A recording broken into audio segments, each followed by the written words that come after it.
श्रीमद् भागवतम दूसरा अध्याय।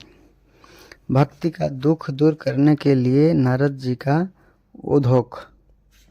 श्री नारद जी ने कहा, बाले, तुम व्यर्थ ही अपने को क्यों खेद में डाल रही हो? अरे, तुम इतनी चिंतातुर क्यों हो? भगवान श्री कृष्ण के चरण कमल का चिंतन करो। उनकी कृपा से तुम्हारा सारा दुख दूर हो जाएगा। उन्होंने कौरवों के अत्याचार में 4 से द्रौपदी की रक्षा की थी और गोप सुंदरियों को सनाथ किया था। ये कृष्ण कहीं चले थोड़े ही गए हैं कि श्री कृष्ण चले थोड़े ही गए हैं, भगवान श्री नारद जी कह रहे हैं और तुलसी महारानी को समझा रहे हैं। फिर तुम तो भक्ति हो और सदा उन्हें प्राणों से भी प्यारी हो। तुम्हारे बुलाने पर तो भगवान नीचों के घरों में भी चले जाते हैं।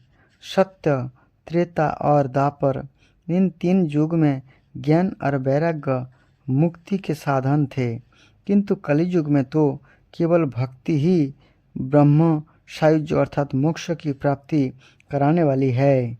यह सोचकर ही परमानंद चिन्मय मूर्ति ज्ञान स्वरूप श्री हरि अपने सत्य स्वरूप से तुम्हें रचा है। तुम साक्षात श्री कृष्ण चंद्र की प्रिया और परम सुंदरी हो। एक बार जब तुमने हाथ जोड़कर पूछा था कि मैं क्या करूं, तब भगवान ने तुम्हें वही आज्ञा दी थी कि मेरे भक्तों का पोषण करो। तुमने भगवान की यह आज्ञा स्वीकार कर ली।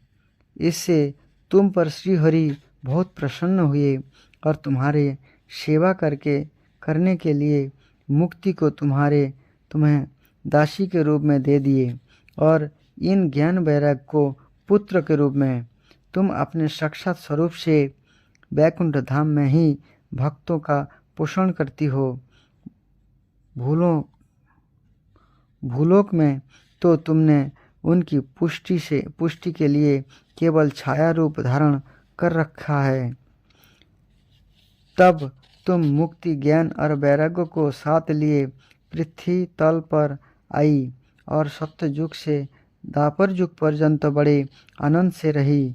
कलि युग में तुम्हारी दासी मुक्ति पाखंड रूप रोग से पीड़ित होकर क्षीण होने लगी है, इसलिए वह तो तुरंत ही तुम्हारी आज्ञा से वैकुंठ लोक को चली गई। इस लोक में भी तुम्हारे स्मरण करने से ही यह आती है और फिर चली जाती है, किंतु इन ज्ञान वैराग्य को तुमने पुत्र मानकर अपने पास ही रख छोड़ा है। फिर भी कलि युग में इनकी उपेक्षा होने के कारण तुम्हारे ये पुत्र उत्साहित और वृद्ध हो गए हैं,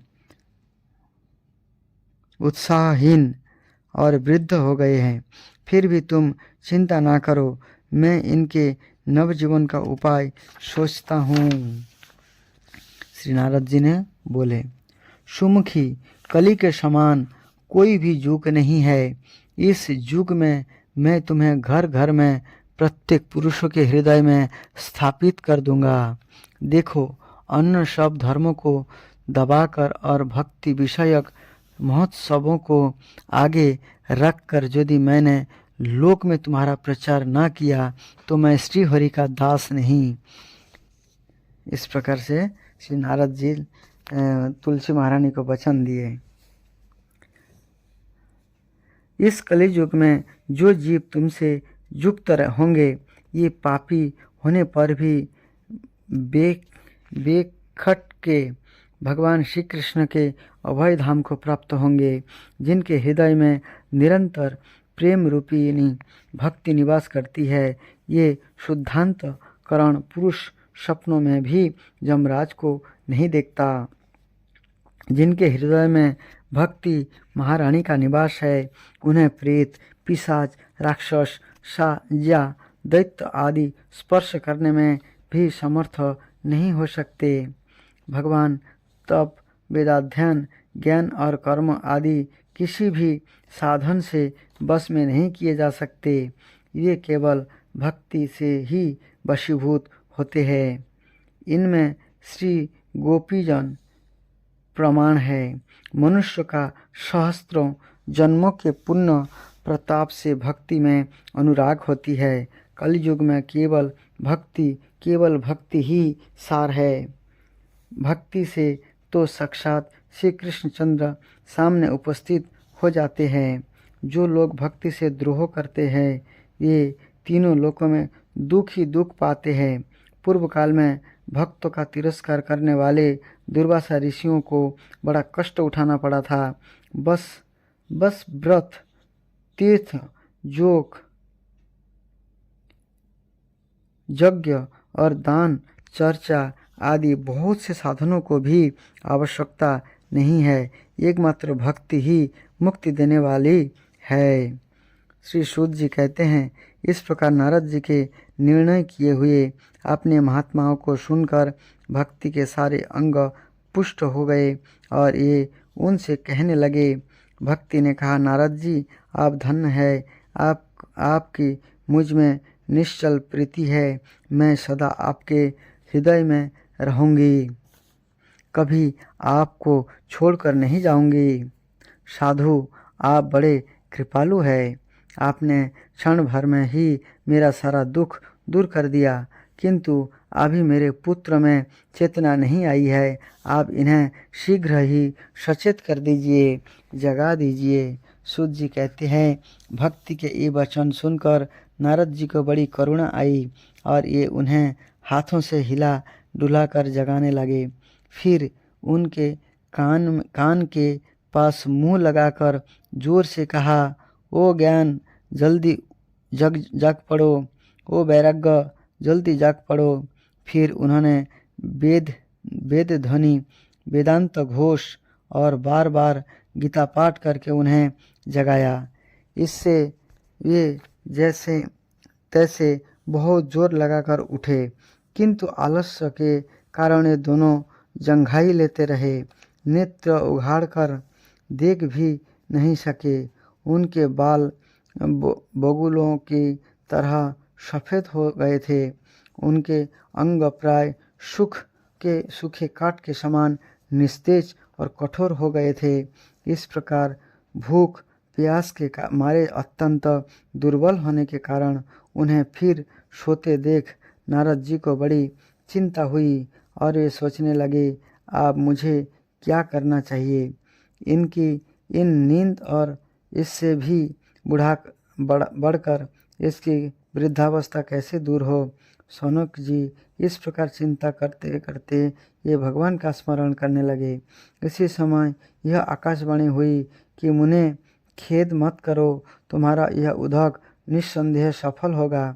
देवर से इसके लिए तुम एक सत्कर्म करो। यह कर्म तुम्हें संत शिरोमणि महानुभाव बताएंगे।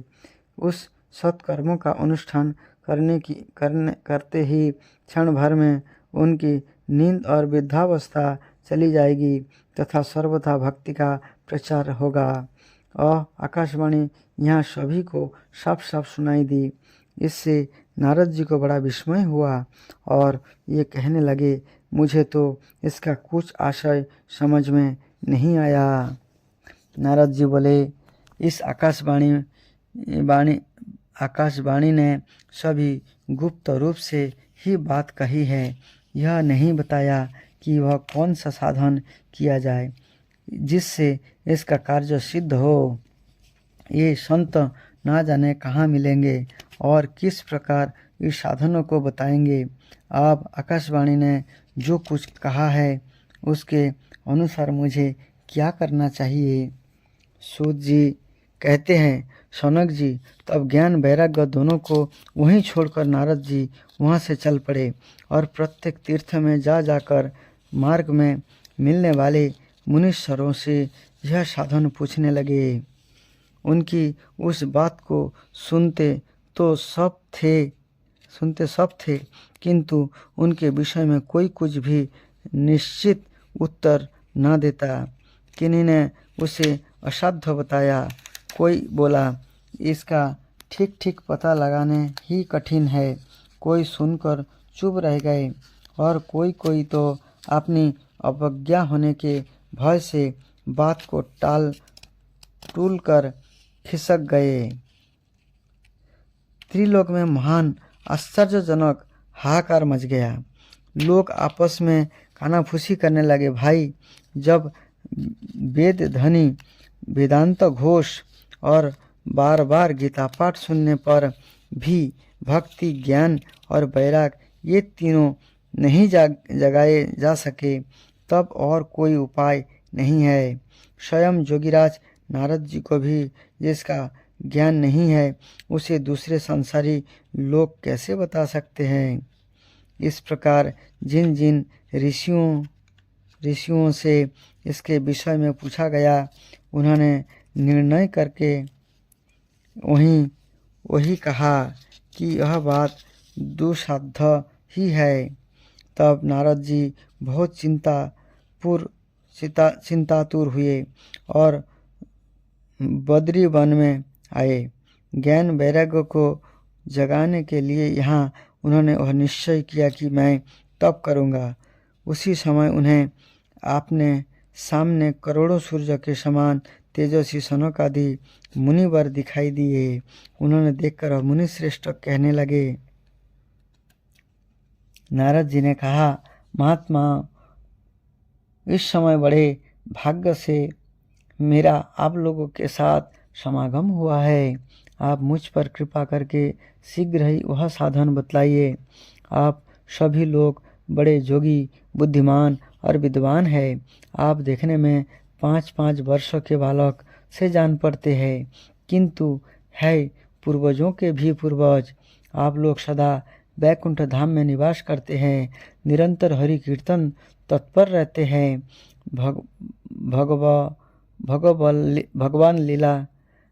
भगवान लीलामृत का रसास्वादन करते हैं, सदा उसी में उन्मत्त रहते हैं और एकमात्र भगवत कथा ही आपके जीवन का आधार है। हरि शरण भागवत ही हमारे रक्षक है। यह वाक्य मंत्र सर्वदा आपके मुख में रहता है। इसी से काल प्रेरित वृद्धावस्था भी आपको बाधा नहीं पहुंचाती। पूर्व काल में आपके भ्रू भंग मात्र से भगवान विष्णु के द्वारपाल जय और विजय तुरंत पृथ्वी पर गिर गए थे और फिर आपकी ही कृपा से ये पुनः वैकुंठ लोक पहुंच गए। धन्य है, इस समय आपका दर्शन बड़े सौभाग्य से ही हुआ है। मैं बहुत दीन हूँ और आप लोग स्वभाव से ही दयालु है, इसलिए मुझ पर आपको अवश्य कृपा करनी चाहिए। बताइए, आकाशवाणी ने जिसके विषय में कहा है, यह कौन सा साधन है और मुझे किस प्रकार उसका अनुष्ठान करना चाहिए? आप इसका विस्तार से वर्णन कीजिए। भक्ति, ज्ञान और वैराग को किस प्रकार सुख मिल सकता है और किस तरह इनकी प्रेम पूर्वक सब वर्णों में प्रतिष्ठा की जा सकती है। सनक आदि ने कहा, देवर्षि, आप चिंता ना करें, मन में प्रसन्न हो। उनके उद्धार का एक सरल उपाय पहले से ही विद्यमान है।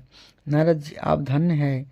आप विरक्तों के शिरोमणि हैं, श्री कृष्ण दास के शाश्वत पथ प्रदर्शक एवं भक्ति योग के भास्कर है।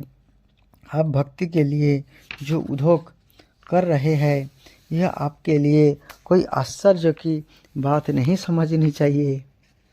भगवान के भक्तों के लिए तो भक्ति की सम्यक स्थापना करना सदा उचित ही है।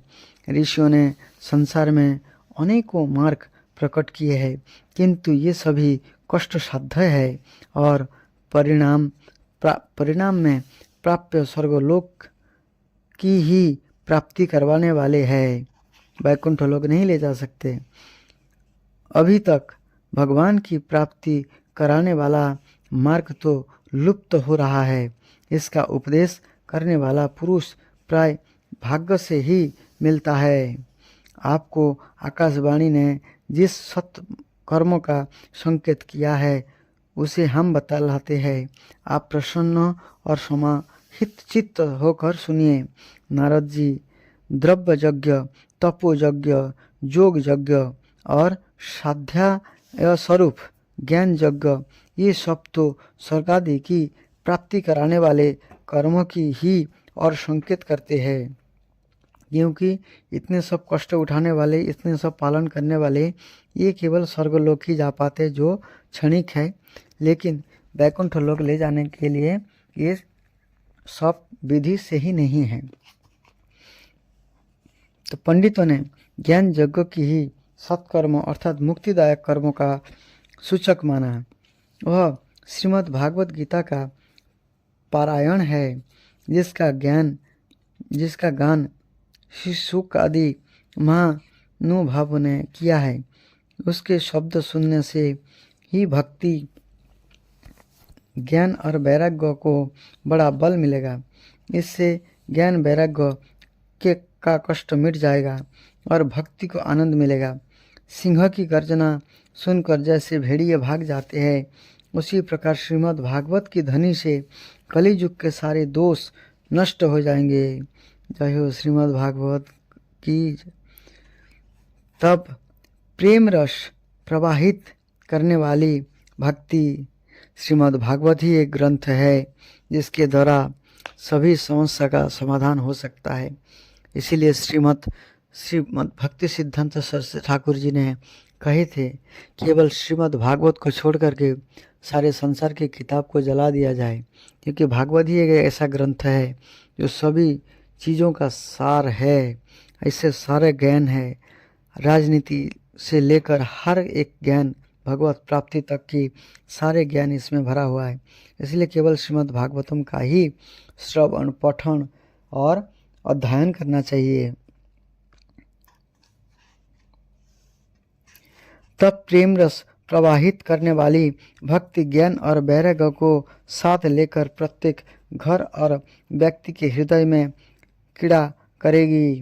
नारद जी कहा, मैंने वेद वेदांतों की ध्वनि और गीता पाठ करके उन्हें बहुत जगाया, किंतु फिर भी भक्ति ज्ञान और वैराग्य ये तीनों नहीं जागे। ऐसी स्थिति में श्रीमद् भागवत सुनाने से वह कैसे जागेंगे, क्योंकि उस कथा के प्रत्येक श्लोक और प्रत्येक पद में भी वेदों का ही तो सारांश है। आप लोग शरणागत वत्सल है तथा आपका दर्शन कभी व्यर्थ नहीं होता, इसलिए मेरा यह संदेह दूर कर दीजिए। इस कार्य में विलम्ब न कीजिए। सनक आदि ने कहा, श्रीमद् भागवत की कथा वेद और उपनिषद के सार से बने हैं, इसलिए उनसे अलग उनकी फल स्वरूपा होने के कारण ये बड़ी उत्तम जान पड़ती है। किंतु जिस प्रकार रस वृक्ष की जड़ से लेकर शाखा पर्यंत रहता है, किंतु इस स्थिति में उसका आस्वादन नहीं किया जा सकता, वही जब अलग होकर फल के रूप में आ जाता है, तब संसार में सभी को प्रिय लगने लगता है। अर्थात वेद जो है, जैसे समस्त पेड़ों में जो रस होता है, उस रस का जब फल बनता है और फल जब पक जाता है, जैसे पका हुआ आम होते हैं, वो पूरा पेड़ से रस खींचता है, लेकिन पका हुआ आम ही पसंद करते हैं सभी लोग। वो सार है। इसलिए समस्त वेदों का जो सार है वो श्रीमद् भागवतम बताया गया है। तब संसार में सभी को प्रिय लगने लगता है। दूध में घी रहता ही है, किंतु उस समय उसका अलग स्वाद नहीं मिलता। वही जब उससे अलग हो जाता है, तब देवताओं के लिए भी स्वाद वर्धक हो जाता है। खंड एक के और छोर और बीज में भी व्याप्त रहती है, तथापि अलग होने पर उसकी कुछ और ही मिठास होती है, जैसे चीनी। ऐसे ही यह भागवत की कथा है। यह भगवत पुराण वेदों के समान है। श्री व्यासदेव ने इसे भक्ति, ज्ञान और वैराग्य की स्थापना के लिए प्रकाशित किया है। पूर्व काल में जिस समय वेद वेदांत के पारगामी और गीता की भी रचना करने वाले भगवान व्यासदेव खिन्न होकर अज्ञान समुद्र में गोते खा रहे थे, उस समय आपने ही इन्हें 4 श्लोकों में इनका उपदेश किया था। उसे सुनते ही उनके सारी चिंता दूर हो गई थी। फिर इसमें आपको आश्चर्य क्यों हो रहा है जो आप हमसे प्रश्न कर रहे हैं? आपको इन्हें श्लोक और दुख का विनाश करने वाला श्रीमद् भागवत पुराण ही सुनाना चाहिए। इस प्रकार से श्री नारद जी को जो है श्री शनक आदि ऋषि जो सनंदन, सनातन, सनत कुमार 4 भाई है, उन्होंने नारद जी के बड़े भाई है, उन्होंने इस प्रकार नारद जी को कहा ये श्रीमद् भागवत पुराण ही सुनाइए। श्री नारद जी ने कहा, महानुभावों, आपका दर्शन जीव के संपूर्ण पापों का तत्काल नष्ट कर देता है और जो संसार दुख रूप दावानल से तपे हुए है उन पर शीघ्र ही शांति की वर्षा करता है। आप निरंतर शेष जी के सहस्त्र मुख से गाए हुए भागवत कथामृत का ही पान करते रहते हैं।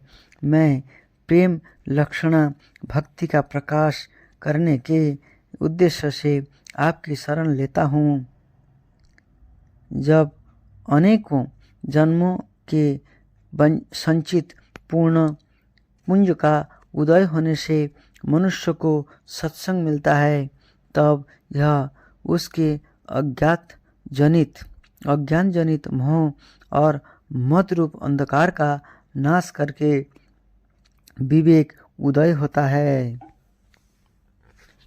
हरे कृष्णा। इस प्रकार श्रीमद् भागवतम के दूसरे अध्याय का विराम हुआ। आगे तीसरा अध्याय आपको सुनाएंगे। हरे कृष्ण।